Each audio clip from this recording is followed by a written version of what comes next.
Hey, what's up, everybody? Welcome back to the Championship Leadership Podcast. And we have Darja Gutnick. She is currently in Portugal, staring out at the beach and the surfers in front of her. But thank you for being here, Darja. Appreciate it. Yeah, super glad to be here, of course. And while I'm watching the surfers, of course, super glad to chat with all of you today and also working. I'm on a vacation here. Yeah. Well, that's what a wonderful place to be. Hopefully you can get outside and join the surfers a little bit too while you're out there. But maybe a bit later. Do you surf, by the way? I do actually, and I haven't surfed for a little while already, so I'm a bit scared. Yeah. Because it's a bit cold, but there's so many people out there that I'm just gonna like put a thick wetsuit on and just jump right into it. I don't know. I'll definitely plan on surfing. So let's see how I do. It's been a while. Is this some big waves? It's really good, actually. It's one of the best places in Portugal. Mid-size, I think. It looks like it doesn't look too scary.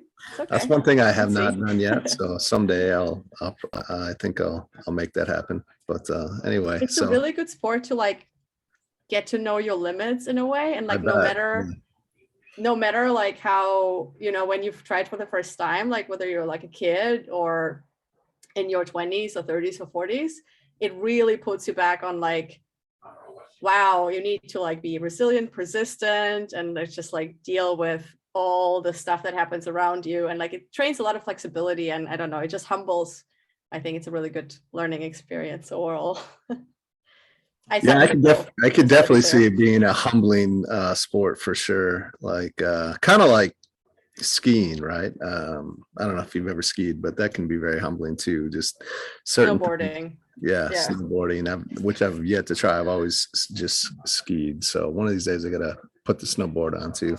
But enough about our hobbies, I guess, a little bit. I don't think people have tuned in too much for that. So let's kick this off. Championship Leadership is the name of the podcast. What comes to mind for you? Like, what does championship leadership mean to you when you hear that?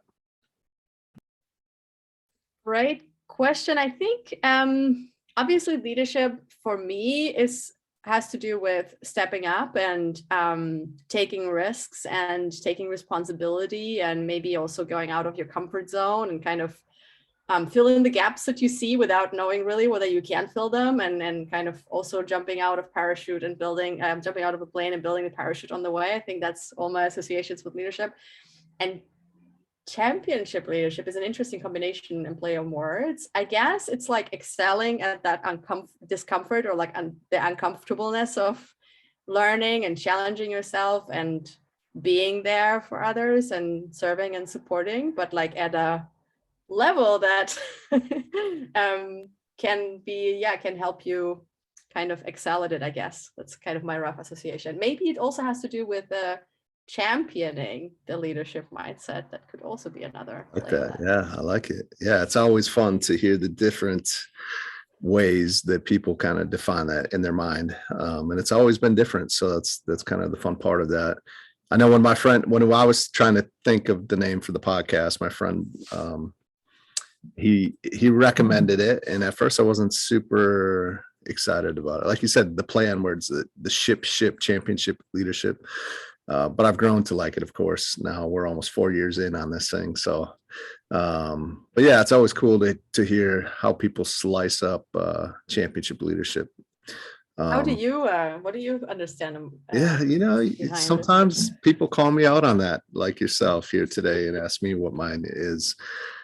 I always say that I think championship leadership, first and foremost, is the ability to pull more out of others than they would on their own individually. I think that's a huge characteristic. There's many, of course, right? But and then also, when things are going really well, it's deflecting the praise on yourself and kind of spreading that out to the people in the team or the organization that helped you to have those successes.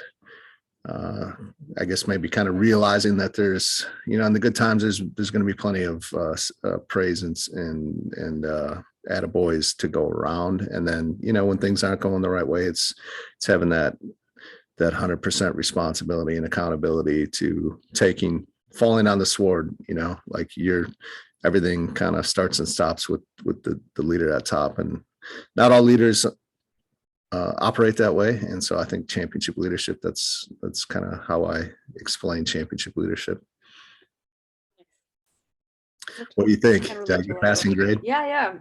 No, definitely. I think the pulling more out of others is really something that resonates, because it really is pulling sometimes, right? Mm-hmm.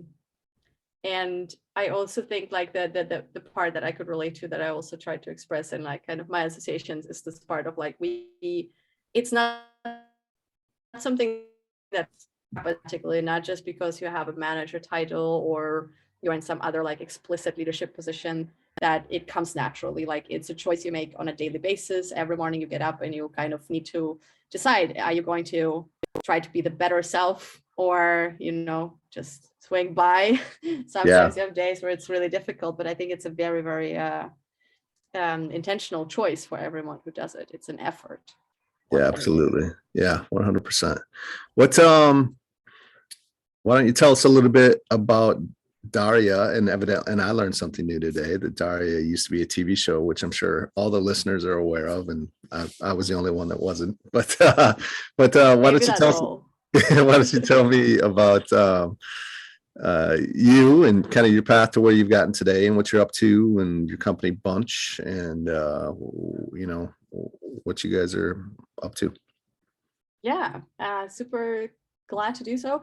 I am one of the co-founders and also a product CEO, as I call myself right now, at Bunch, which we founded 4 years ago together with my co-founders. And what we do at Bunch is basically helping new managers and professionals overall to get better at being human at work. So to become better leaders, better professionals. It's kind of the rough spin. How did I get to do this?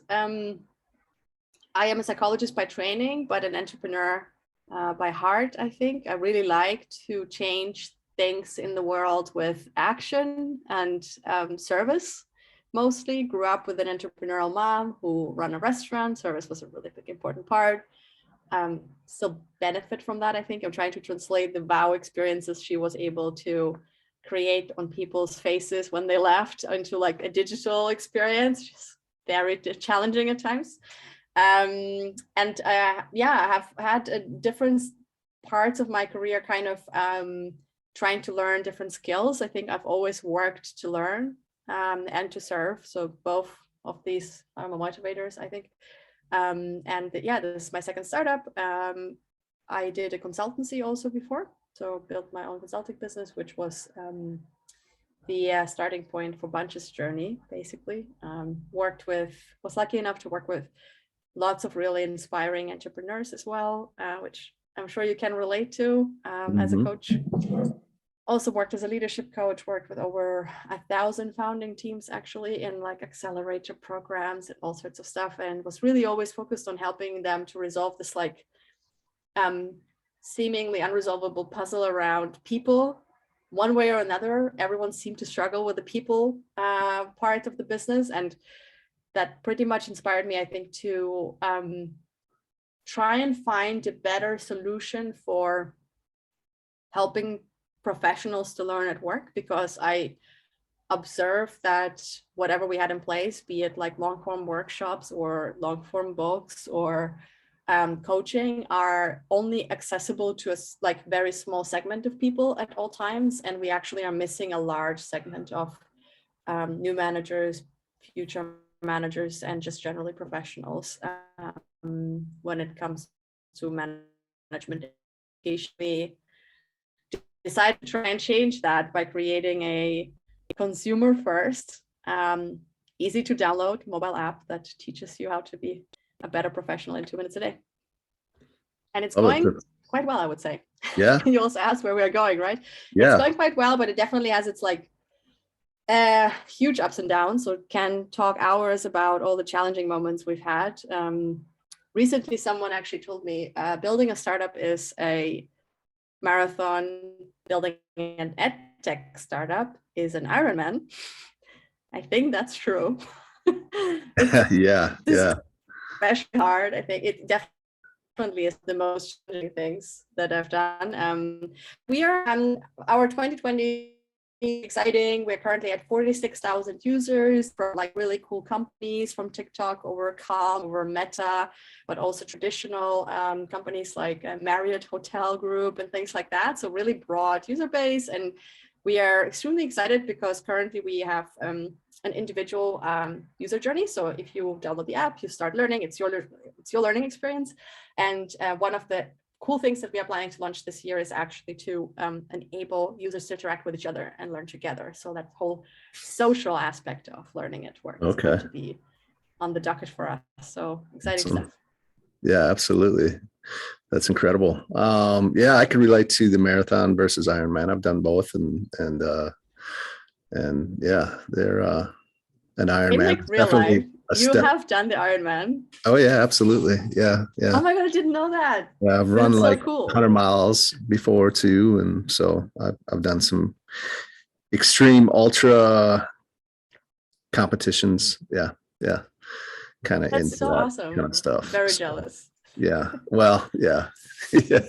It's not all it's cracked up to be. I'll put it that way, but it's fun when you're done. I guess. Yeah. Yeah. So, yeah. The last, is it the same for like really, really long distances, that like the last 10% are always like the worst for whatever reason? Pretty much. Yeah. I mean, if you can imagine like going 100 miles, in my mind, the first time I did it, I was like, because you're kind of playing those games with yourself in your head, right? All right, I got 20 to go, 10 to go. I can't wait to get to 90 because then I'm pretty much done. Well, for me, it wasn't quite that way. I got to 90 and the last 10 were the worst. It was just because you're tired, everything hurts, you just want to be done. And so those last 10 miles can feel kind of like the longest 10. Yeah. So I guess, it all depends on your mindset and how you're looking at it too, and how you're feeling.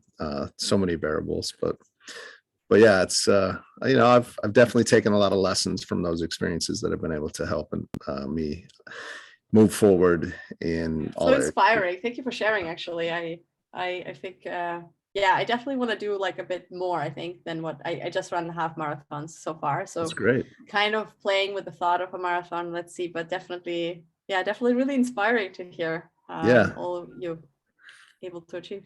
Very cool. So you got a marathon on the list or what? I think so. I don't know. I didn't decide yet for this year. There's like lots of stuff happening with Bunch, and I want to kind of stay focused and not overstretch myself, of course, but I definitely want to run at least like 2 more half marathons this year, and then maybe next year for a full one. Let's see. That's great. Potentially. Well, why don't you we talk a little bit about who are some of the championship leaders in your life, and maybe what are some of the characteristics that really stand out about those individuals?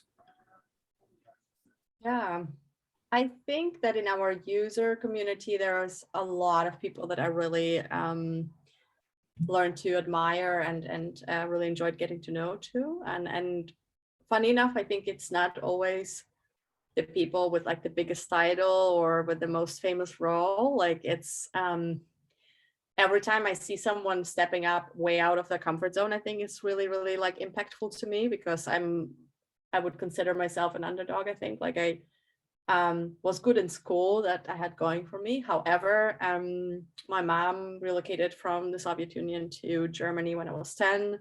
I got like German education and was privileged, luckily privileged to like have access to university education and things like that. But I definitely don't necessarily come from a background of,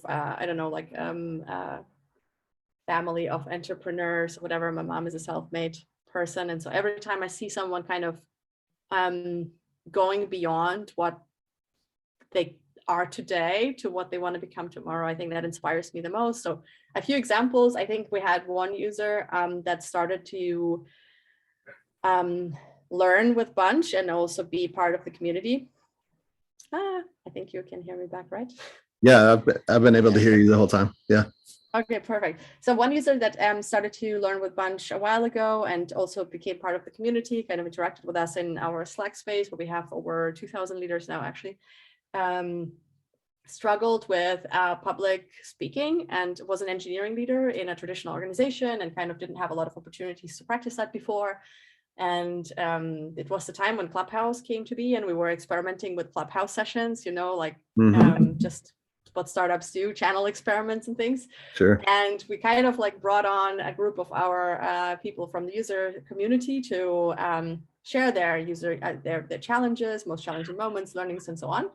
And we didn't actually know that he struggled with public speaking. He also isn't a native English speaker.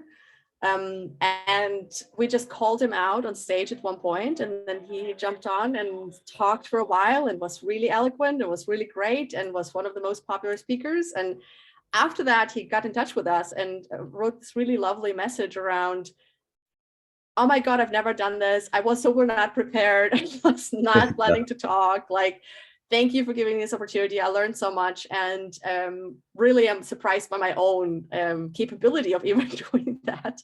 And he got promoted not shortly after, not so long after. And he really kind of like got in touch with us repeatedly and reflected on like how it actually helped him to step out of his comfort zone and that we contributed to it and so on. So I think when these situations happen, when people grow outside of what they thought is possible in their own realm, that is always super inspiring. But to give you an example, maybe I also, my mom was definitely someone that I think I really admire for everything she has done, and not only for what she made possible for me, but also just like how she approaches business and life. But a role model, I think that I'm impressed by like more and more and more as we work together, is definitely my co-founder as well, who is much younger than me. You wouldn't tell. Because he's like so far ahead in his young age, actually, and it's his second business now. And I really, when I think about leadership, oftentimes think about him because of how he makes people feel, and because how much confidence he instills in people, and because how much like this feeling of everything is possible kind of like comes to life when you brainstorm with him and work on topics with him. So that's definitely also I think an example that is really I love it. Yeah, thank you for sharing those. I appreciate that. It's always fun to hear, you know, who has impacted us, and you know, and then kind of the different reasons why they've really left that impact. So what's the vision for you guys, you bunch? I think championship leadership, it's the great leaders have incredible vision, oftentimes one that others can't see, or that others think is crazy, right? And yet here these championship leaders are willing to believe and follow and have faith in that vision. And so kind of what's the vision for you guys, maybe near term, short term, next 5 years, and you know, what's the impact that you're really looking to make because of that? Yeah, I think our easiest way to describe what we're trying to achieve in the world, I think, is to enable anyone to make a dent in the universe that wants to. So we're all about reducing friction when it comes to making a change, making an impact, because we really believe, given the challenges that we currently face as humanity, we definitely can use every brain, every idea, every inspiration, and every motivation. We can't really afford to lose any of that anymore. So we need to make sure that we create work environments and collaboration structures that empower that and don't hinder people and don't impediment this process. So that's, I think, where Bunch was born out of. So democratization of knowledge is really, really a big thing for us, which is why we believe that one of the biggest blockers right now is actually it's just inconvenient or expensive to learn. So these are the two things. So we tackle the inconvenience with the 2 minutes a day. And I think our vision is actually that we create an ecosystem for knowledge creators that everyone can be. So you're creating knowledge by creating this podcast. Mm-hmm. We're creating knowledge when we actually create tips that are building on other people's ideas. Someone on TikTok creates knowledge because they're sharing their tips on career progression or learning in general. So we really believe in this idea that you will be able to learn anything you want with as little but consistent effort as 2 minutes a day. So the idea is that we kind of move away from these long form formats and we go into like very, very short form, bite-sized, engaging type of experiences. And I really believe that that's the future of learning, that we actually eventually will go away from this, like, in order to learn, you really need to push yourself and it has to be hard. And not to say that it shouldn't be hard, intellectual friction is really important part of learning, but it can still be convenient and can still be accessible and can still be more modular. So when you have less time available and less bandwidth, you should be able to make progress in small steps. And when you're trying to just establish a learning habit, for instance, when you're actually really captivated by a topic, you should, of course, be able to dive deep on it and also consume long form format. So I think when I see in the future, I see that people will have much more flexibility, how to learn, who to learn from, and it will be easily accessible, no matter where the person is from, where they're at, or what topic you're learning about. And I think most of it is actually possible through human creativity and technology combined. So really excited about the future of learning in general. But I also think when you think about the future of work, there's a lot of excitement there, because one of these versions of the pitch deck that we did actually for this current funding round was kind of thinking about the transition of like historical function of work. Like we started out as work to kind of make life possible, to secure food and home and all of these like basic type of needs, right? And then we moved more into, with industrialization, more into like the space of 9 to 5, like, okay, work is possible, we need to do it, but at the same time, we also have to have like a personal life, because work in an industrial sense, it's very streamlined. There's not a lot of space for learning, for self-expression.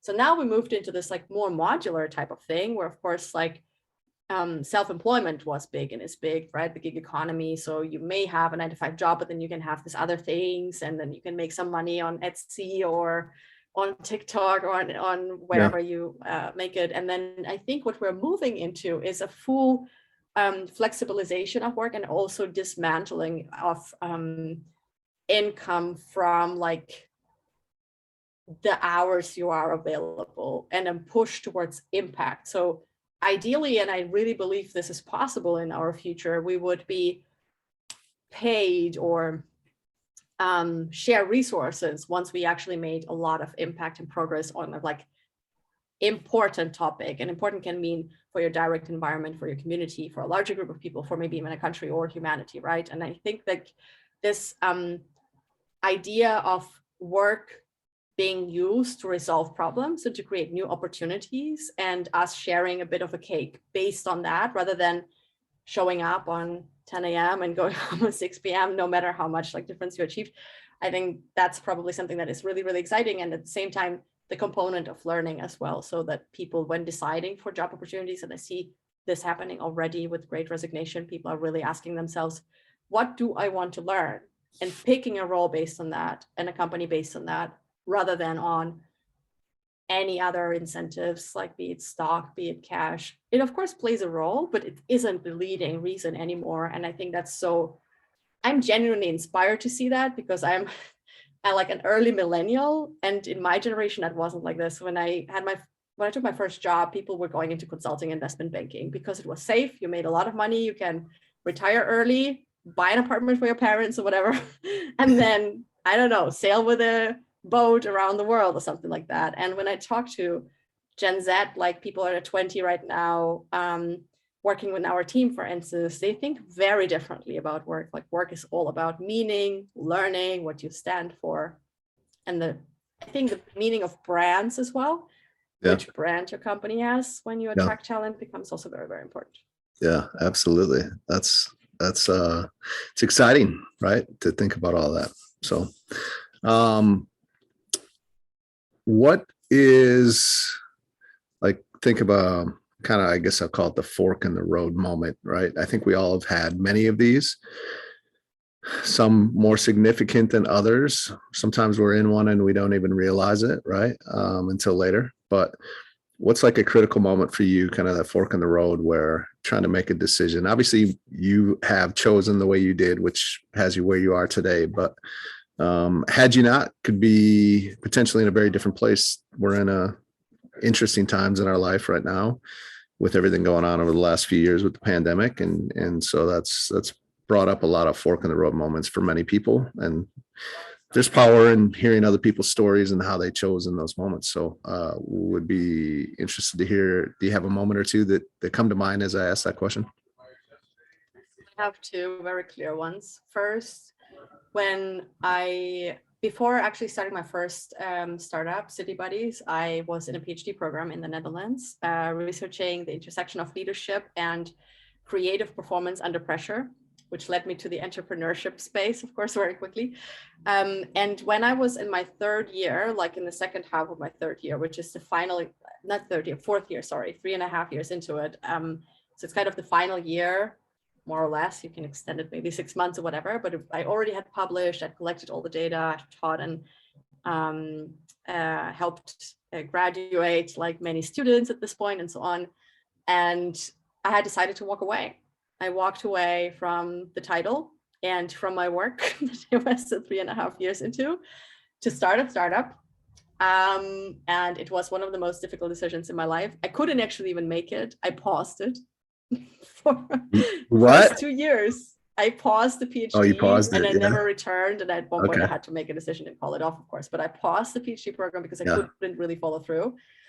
And the reason it was so difficult for me, and I still think it was absolutely the right decision, was because Bunch is all about democratizing knowledge and education. And of course, being an academic is really contributing to that mission too, right? Like I was really curious about what helps some people to be performant under pressure, what prevents them from doing that, how can we influence that? Because this is super actionable knowledge. If we understand that, we can give this into the hands of managers, organizations, we can help people to move forward faster, to be better at work, to resolve conflicts faster, etc. So super cared about the topic, super cared about my research. And I just really at one point after 3 years realized that this is not the most efficient and effective way to change things anymore. Like we broke academia to a degree that is not like a good way of actually making change in the world. It's separate conversation, but I think there's many issues in the academic world and the research world. And I just decided I can't,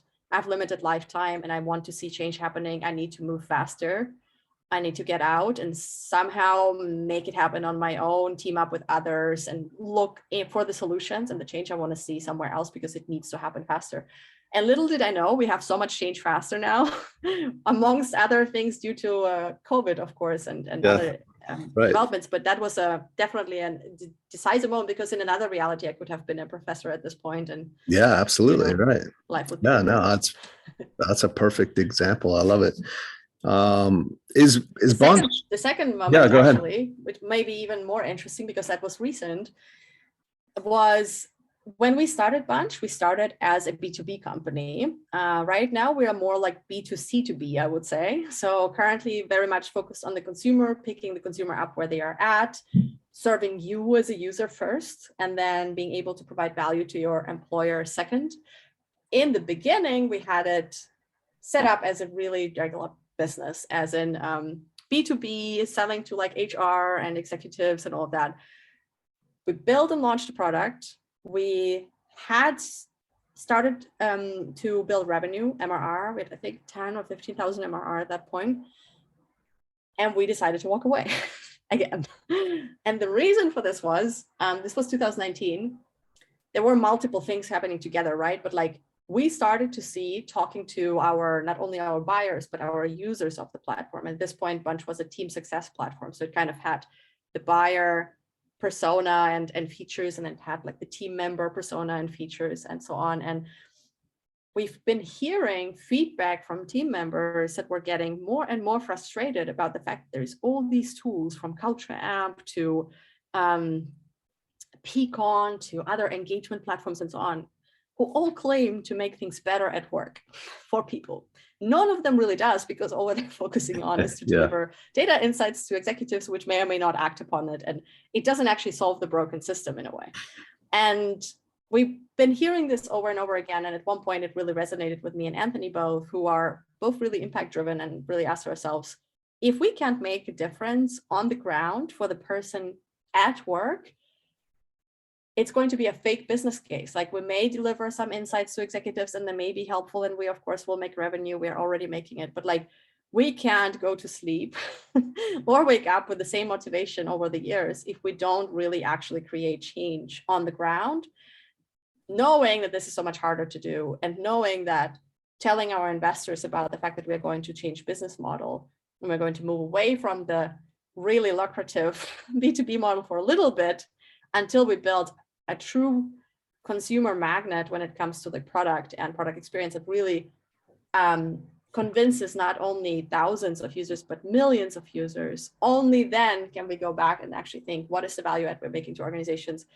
And then start also leveraging that, of course. So I think that transition period that took us solid 2 years to do, and also to finance without revenue, going from actually having revenue, was a really tough period. And I would do it all over again, but it definitely was one of these decisive, faithful moments, I think, that kind of coined the story of the company and our lives, I think, as well. Yeah. Wow. I was going to ask that.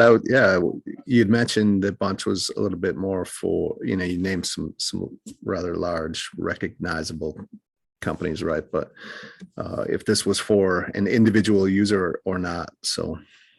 It is. So the whole growth idea is actually that we focus on you as an end user, and if you get value out of this, you would recommend it to others. And so that was like our whole corridor of thinking for like 1.5 years. And it has paid off. We have high virality. We're increasing it right now as well. So we're still planning to serve companies in the future, of course, because we already see the nests inside of companies, right? Like, we have the TikTok nest and the Calm nest and the Teal nest and the Meta nest and so on. And like, they grow as well. So there's a lot of opportunity, of course, to also deliver value add to the businesses. But it was really important to us that we grow bottom up and we serve the underserved middle class in the organization. Nobody really cares about. Like, there is the engineers and the talent that is so like hard to get by, which is why everyone is focusing on it now. There's executives that get like executive coaching, and then that middle layer is still really like left with books and workshops that like don't work for them. And so we really zoomed into that and said, we have to convince them. If we convince them, we can charge for it. If we create value for them and they actually improve things for their teams, we're adding value to the organization, building a business model on top of that. It's also B2B. So is that just an app on the phone that people can download, or? Yeah. Exactly. Currently, yes. Currently, it's an iOS. We are building the Android version this year and launching it as well. And we're also launching a premium plan this year. So far, we actually were pre-revenue and really focused on the free version. And in the middle of this year, towards Q3, I think, we'll be launching the premium plan. And super excited about that, of course. Yeah, absolutely. Well, I sure appreciate you coming on the show today. What are a few ways? It sounds like, if you wanted to check this out, we could download it to our phone for sure. But what are some other ways we can maybe follow you and the company and stay up to date on what you're up to? Absolutely. Super easy to get access and your fingers on Bunch. Just go to the Apple App Store and search for Bunch Leadership or Bunch Coach. Will be the first hit, and it's free to download. I would love to get in touch and hear from anyone and everyone who's interested in talking and all things leadership, management, learning, etc. I am reachable on Twitter at Darja Gutnick, super simple, or LinkedIn is also a good way to get in touch. Also Darja Gutnick, and both places for Bunch as well. Bunch HQ on Twitter and Bunch on LinkedIn are good places to start. Awesome. Wonderful. I appreciate it. Well, thank you so much, Darja, for taking some time. I know you're on a little vacation / getting some work done, and hopefully get out and hit the waves a little bit too. So appreciate you coming on the show.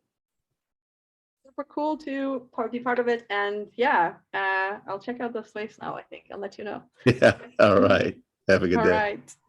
You too.